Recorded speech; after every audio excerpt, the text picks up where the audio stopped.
You're tuned into Collateral Damage, the military families FAP and IDC leave behind.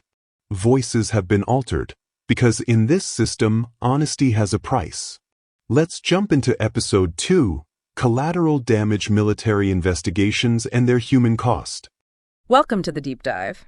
Today, we're looking at a really concerning personal story. Yeah, it's quite troubling. It throws a harsh light on how the military's Family Advocacy Program, FAP, and its Incident Determination Committee, the IDC, how things can go terribly wrong. Terribly wrong is putting it mildly, based on this account. We have a listener story detailing her experience. She sought help and incredibly ended up being labeled the abuser. Which is just a shocking inversion of what should happen. Right. So our goal here is to really unpack this narrative, try to understand the systemic issues, that allowed this to happen. We've got her firsthand experience, raw, unfiltered stuff. And it's crucial we do that. Hearing these specifics really reveals how systems meant to help can, sometimes cause immense harm.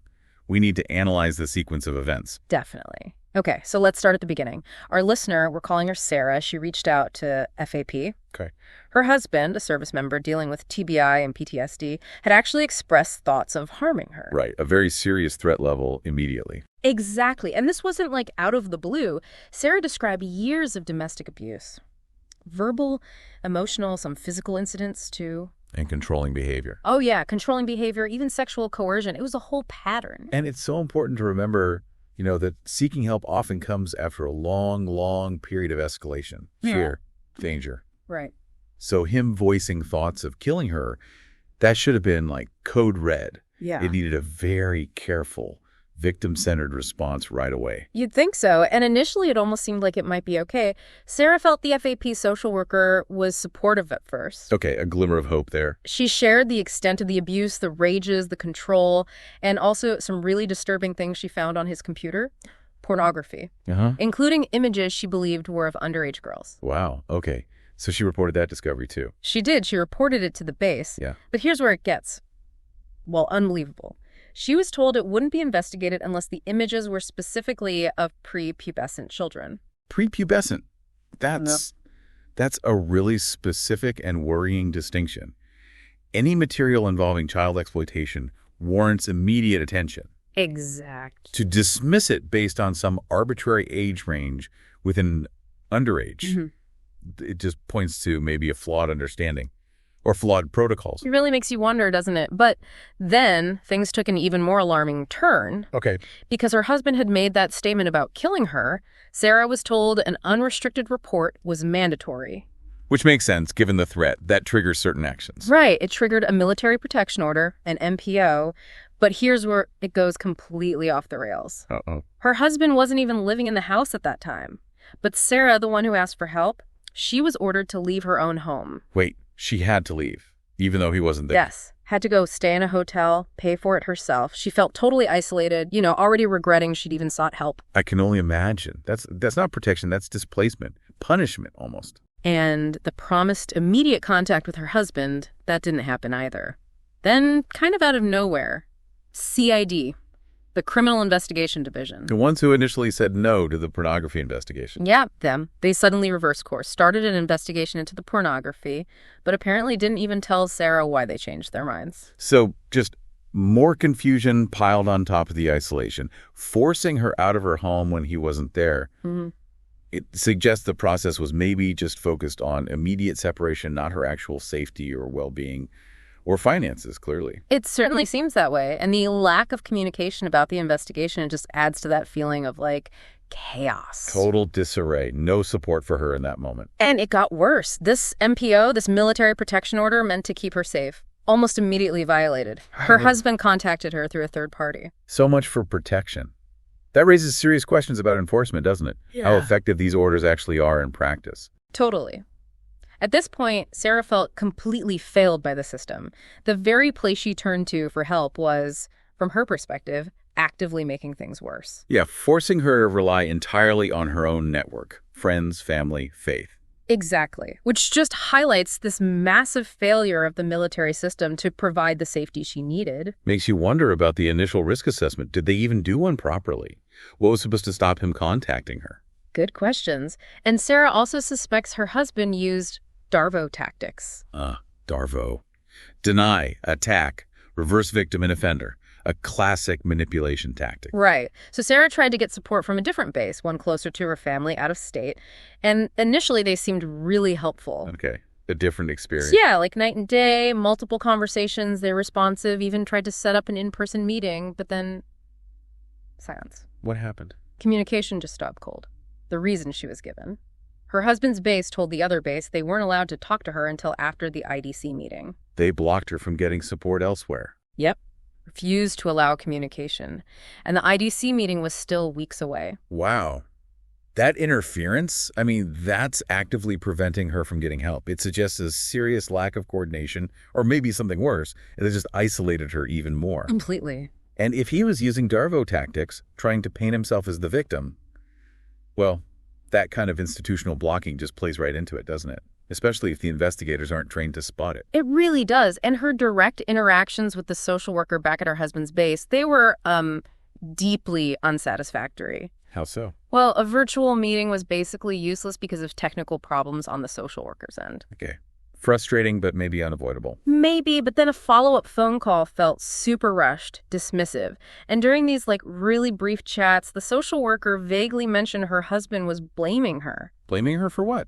Accusations like she'd stolen money, which Sarah completely denies. She explained it was about managing household finances, his overspending, actually. Okay, a common point of conflict often twisted in abusive situations.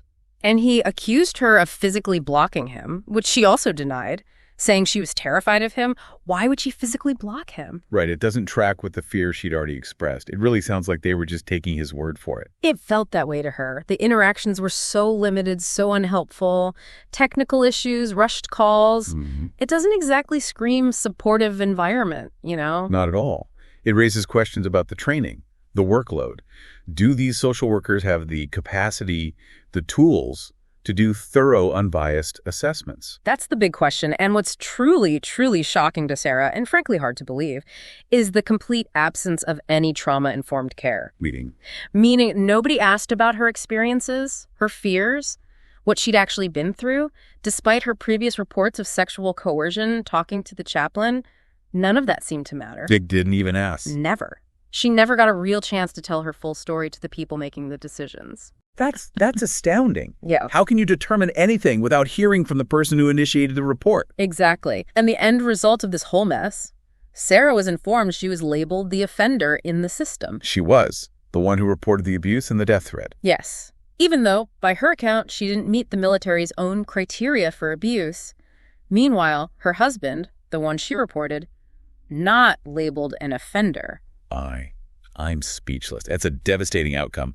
It calls the entire FAP and IDC process into serious question. And now her name is in a Department of Defense database as an offender. Based on what sounds like his account, without her side being properly heard, that's a fundamental failure of justice.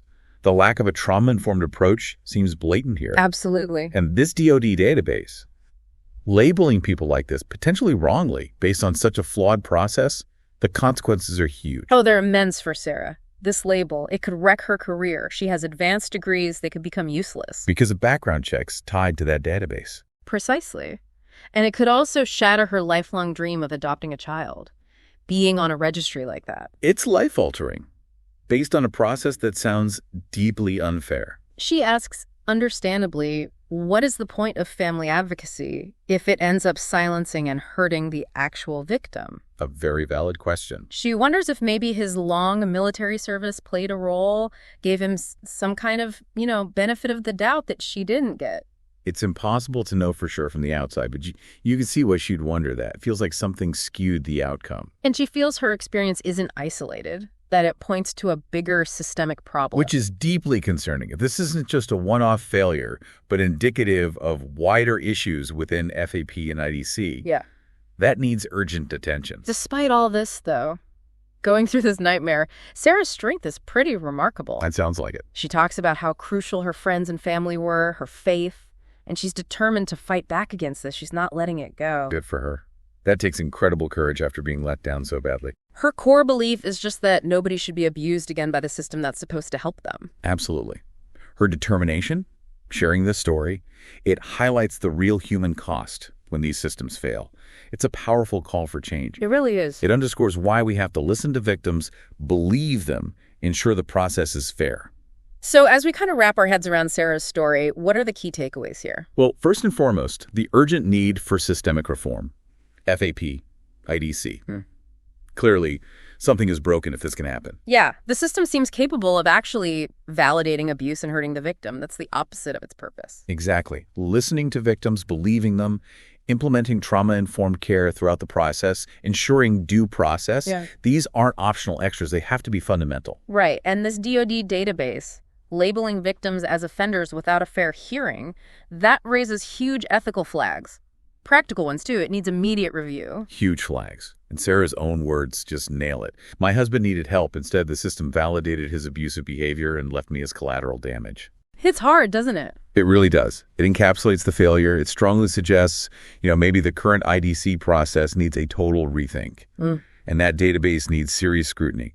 We need a system that's truly just and protective. Which leads to the final thought, I guess.